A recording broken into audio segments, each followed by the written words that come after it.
questions from the audience as well.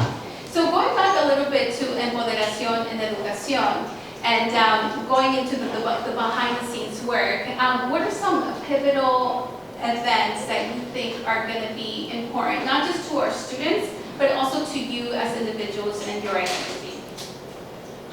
Well, first of all, good morning, everybody. I think our event happening actually this Friday, which you're all more than welcome to attend. It's titled Postsecondary Success in Community Engagement in the Borderlands, and it will be featuring a panel of different activists and artists and just overall great scholars and people, many of whom graduated from here. They're SDSU community members, and we're just really excited to have them showcase their work this Friday again from, I believe, 6 to 7 in the auditorium. So for me, that's really exciting as a student to see somebody from this community seeing the work that they're out there doing and representing the Imperial Valley. So we're really excited for that event this Friday, and we hope to see you there. And just a little bit more of our upcoming event that we do have this Friday. We will hear more about the leaders, but behind the work. But basically, these are young scholars and activists here in our region. Some of those scholars and activists you might know very well, and some you might have not had the pleasure of meeting. But one of those scholars and activists is our very own Ismael Arbizu, who also served as the president for Chicanx Sin Fronteras. And as well, we're going to have Daniela Rosas as well, who has been significantly involved in health equity efforts here in the Valley. And I think we have Joanna also, who is going to be part of the panel as well. So one of the components of Empoderación and Educación is definitely providing a platform to highlight leaders who are involved in creating inclusive spaces for underserved communities. But one of the important components of Empoderación and Educación that we want to also highlight is leaders from the region. So educators, activists from the region that are doing the hard work and dedication to creating these inclusive spaces. So we opened up with these young activist scholars, and that will be our very first actual series. So today is the opening, but we'll have the series of events, which is going to be on Friday in the library. And going on to the discussion on what this means. So in regards to the behind-the-scenes work, right? The dedication that you've been working on, I think, through a long summer, I would say, in regards to getting the symposiums, the activities, and then the lectures as well. What are some activities that our guests are going to be seeing in Empoderación and Educación? So this might not be an activity, but it is another symposium that will be happening on October 27th. This will be in lieu of the LGBTQ History Month on October. So the symposium is called Queering the Border, Experiences and Success of Queer People in the Calexico Mexicali Borderlands. So I hope this will be on October 27th, and I hope that everyone will be able to join. So this is pretty much self-titled. It's just queer people's students' experiences in higher education and what do their stories look like. So we'll be having a couple of maybe familiar faces that have graduated here from San Diego State University, some people who perhaps attended Imperial Valley College, and that's the beauty of it. It's our community that is being represented here, and those are our speakers. So I really hope you're able to attend that symposium as well, and it'll also take place here on campus at SDSU Imperial Valley. So more details to come. Great. So we are now going to go ahead and transition on to our keynote. But before we do, I do want to give the floor, the last word in regards to Empoderación and Educación to our panelists. Is there anything else that you want our audience to know about Empoderación and Educación before we transition on to our keynote for today's opening ceremony? I think something that I just hope everyone, something that I want everyone to know is that this is our community's voices being amplified. It's, maybe they were your students at one point, they're your colleagues. It's just the community that's being represented in this series. So I really hope that we can count with your support in attending, and if you can't attend, you can attend online or on our live stream. You can also spread the word. So whenever we have these flyers going out or events and dates going out, I really hope that you can share it with, family and friends and just the campus community in general.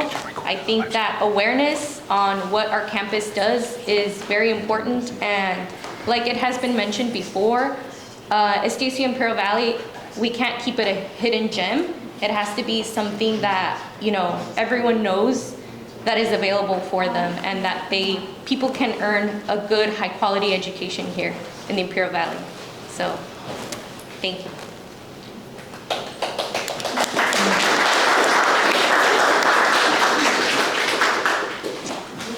All right, and on to the exciting parts. We're so honored here today to have with us our keynote speaker, Dr. Luke Wood, up from West Campus at SDSU. We're very grateful to have your support and your backing on this, and we're excited for all of you to kind of get to know him a little bit, hear a couple of words from him, and hopefully take with you some inspiration, some courage, and hopefully you will look forward to all these events that we're planning for you. So before I hand it over to Dr. Wood, a little bit about him. Sorry, it's good. He's a Dean's Distinguished Professor at SDSU. He wears many hats. He's the Vice President of Student Affairs and the Chief Officer for Campus Diversity. And again, we're very excited to have him here today and hopefully get some knowledge from him and some inspiration. So Dr. Wood, we're excited. Thank you. Let's go here? Yes. Okay. All right, it's good to be here. Hope everyone is doing well. Thank you for the invitation. As is mentioned, I'm Luke, and I serve as a Vice President for Student Affairs and Campus Diversity for San Diego State. But more so, I guess a more important, not more important, a more closer designation to my heart is I'm really a faculty member and a researcher who happens to do work on racial equity. And that is actually how I met Dr. Falcone. She just went back there. We actually worked together for several years in the same research lab, doing work focused on equity and students and getting to learn from her. One of the best things you have when you have any student is you really learn just as much from them as they do from you, and sometimes more. And for me, that's been one of the biggest blessings. So I wanted to talk today about the work that we've been doing kind of broadly at San Diego State, but more so the philosophy behind it in terms of trying to advance equity. And so I've titled today is Advancing Equity in a Climate of Resistance. And thinking about resistance kind of holistically in terms of the fact that there are people who have different perspectives that may differ from a lens that focuses on equity. And if we think about this kind of from a national perspective, it plays out in different ways. One is through explicit bias, where people have overt beliefs that view and characterize people who look like those of us who are in this room as not being important, as not being the priority.